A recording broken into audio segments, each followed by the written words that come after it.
நான் ப்ரிப்பேர் ஆகிட்டு இருக்கேன் கேலிஸ்தெனிக்ஸ் காம்படிஷனுக்கு இன்னும் 5 நாள் தான் இருக்குது. இன்னைக்கு ட்ரைனிங் எதுவும் கிடையாது, ஆக்டிவ் ரெஸ்ட் டே. இன்னைக்கு மதியானம் ஒரு 2 இடத்துக்கு முக்கியமாக போக வேண்டிய வேலை இருக்குது. அதனால ஏலக்கடையை போட்டுட்டு இருக்கிற client work and editing work எல்லாம் காலையிலேயே பண்ணி முடிச்சாச்சு. அப்பா, என் பள்ளிக்கூடத்து நண்பன் டே சாலிகா மரத்தில் தான்டா ஸ்டுடியோ இருக்குது, வந்து பாருண்டான்னு கூப்பிட்டுக்கிட்டே இருந்தான். அவனை பார்க்கறதுக்கு தான் இன்னைக்கான பிளானிங். வீடுக்குள்ளே போய் பார்க்குறப்ப இதுக்குள்ளே எங்கடா ஸ்டுடியோ அப்படின்ற மாதிரி தான் இருந்துச்சு. அதுக்கப்புறம் ஓரமாக கூட்டு போய் ஒரு கதவை திறந்தான் பாருங்க.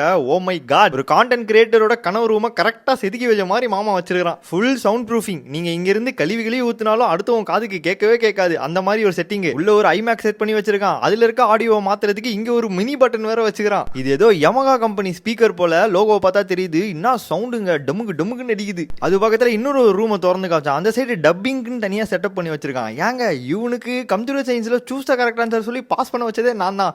இப்போ என்னன்னா மேஜிக் வித் எல்லாம் பண்றான், டெக்னாலஜி கத்துக்கிட்டு. நிறைய யூடியூப் சேனலுக்கு எக்ஸ்எஃப்எக்ஸ் மியூசிக் இது எல்லாமே நம்ம நண்பர் தான் பண்ணி கொடுத்துட்டு இருக்காரு. நீங்க ரீசெண்டா இந்த உப்பு புலிகாரம் சீரிஸ்னு ஒன்று பார்த்துருப்பீங்க. அதுக்கு கூட ஈவன் டீம்ல இருந்து தான் ஒரு ஆள் ஃபுல்லா பண்ணி கொடுத்துருக்காங்க. ஸோ மச்சான் கம்பெனிக்கு ஒரு சின்ன ஷவுட் அவுட். இந்த கார்டில் இருக்க ஏதாவது ஒரு சர்வீஸ் உங்களுக்கு வேணும்னா கலியுக பெருமாள் ரெக்கார்ட்ஸை கான்டாக்ட் பண்ணுங்க. சரின்னு டைம் ஆயிடுச்சுன்னு டாட்டா சொல்லிட்டு நெக்ஸ்ட் ஸ்டாப்பா பாரிஸ் கார்னருக்கு வண்டியை விட்டேன். ஆக்சுவலி வீட்லேயே ஹோம் ஜிம் செட்டப் பண்ணி ட்ரெயின் பண்ணலான்னு ஒரு பிளான்ல இருக்கேன். பட் அமேசான்ல வெயிட்ஸ் பார்த்தா ரொம்ப அதிகமா இருக்கு காசு. அதனால இந்த ஏரியாவில் ஒரு கடை இருக்கு, அஜ்மல் டம்பிள் எக்யூப்மெண்ட்ஸ். ஆல்ரெடி நான் வாங்கியிருக்கேன். ஸோ இன்னைக்கு ஒரு பர்ச்சேஸ் போடலான்னு ஒரு பிளானிங் போட்டு வந்தேன். ஆக்சுவலா நான் ஸ்டேரிங் பிளேட் தான் வாங்கலான்னு இருந்தேன். இந்த கைப்பிடி வச்சு வரும் தெரியுமா. பட் அயன் பிளேட்டை பார்த்தோன்னே ரொம்ப இம்ப்ரெசிவ் ஆயிட்டேன். நீங்க ரெண்டுத்துக்கும் திக்னஸ் வச்சு பாருங்களேன். இது எவ்வளவு தடிசா இருக்கு, இது எவ்வளவு மெலிசா இருக்கு அப்படின்ட்டு. அது கூட சேர்த்து கீழே போடுற மாதிரி ஃப்ளோர் மேட்டும் வாங்கினா. பிகாஸ் டைல்ஸை வச்சா நம்மள வச்சிருவாங்க வீட்டில். இங்கே ப்ரைஸுக்கு ஏற்ற மாதிரி குவாலிட்டிக்கு ஏற்ற மாதிரியும் நிறைய இருக்கும். மேபி உங்களுக்கு ஹெல்ப்ஃபுல்லாக இருக்கும்னு வச்சிங்கன்னா நேரில் வந்து விசிட் பண்ணி வாங்குங்க. கண்டிப்பாக டிஸ்கவுண்ட் பண்ணி தருவாங்க. எனக்கும் பண்ணி கொடுத்தாங்க லைட்டாக. தம்பி நீ அந்த இன்ஸ்டாகிராம் பையன் தானே, உனக்கு காம்ப்ளிமெண்ட்ரியாக இந்த ஜிம் க்ளவுஸ் தரேன்னாங்க. நான் க்ளவுஸ்லாம் போட மாட்டேன், ஒரே ஒரு பசில் மேட் மட்டும் தாங்கன்னு கேட்டேன். அன்புள்ள அண்ணா தண்டாரு. இந்த வேலை எல்லாத்தையும் முடிச்சுட்டு வரதுக்கே 4 மணி ஆயிடுச்சு. இன்னும் காலையிலேருந்து ஒரு வாய் சாப்பிடலங்க. சரின்னு சட்டு புட்டுன்னு ஒரு குளியலை போட்டு